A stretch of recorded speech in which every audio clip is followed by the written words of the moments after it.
Dada Samani, naomba nikuulize. Habari yako? Salama.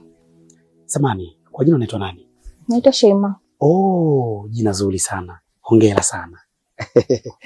Utakuwa unanifahamu? Hapana, sikufahamu. Basi utakuwa ni mgeni katika hichi kijiji. Jamani, unifahamu mimi? Okay, sawa. Na jina la Kavumba je? Nalisikia. Sasa yule Kavumba sasa, mimi ndo babu yangu. Ni marehemu sasa hivi, lakini yule ndo babu yangu mimi. Ndo mmiliki wa mashamba yote haya. Hizi bustani zote na hata huu mto unaona ilibakia kidogo tu uitwe mto Kavumba.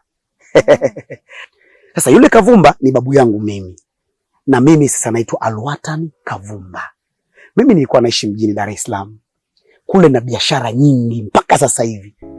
Nimewapa vijana bodaboda, wanakimbiza wale mabodaboda wale. Nimewapa bodaboda wanaendesha. Lakini pia vijana nimewapa bajaji na nina duka la spare za magari. Liko mjini Kariakoo, Dar es Salaam kule. Nimekuja zangu huku kwa sababu baada ya kuona babu yangu amefariki hakuna msimamizi. Kwa hiyo sasa nilichokiamua sasa ni kurudi kijijini baada ya babu kukosa msimamizi. Nije sasa niwekeze kwenye ardhi, kwenye kilimo kama bustani, mchicha, kuona kabisa mtu unakaa vizuri na mashamba yanakaa vizuri, ndio mimi nimekuja Alwatan Kavumba. Kwa hiyo nimekuja huku kusimamia.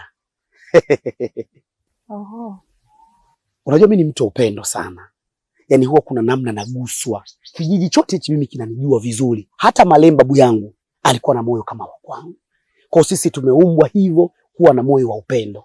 Unajua nimeona unavyopanda na maji hapo, unavyohangaika jasho jingi, nikasema hapana, kuna kitu nataka nikupe ili uweze kujisaidia.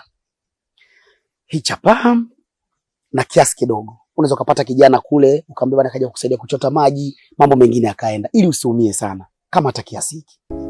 Ha? Ya nini mimi?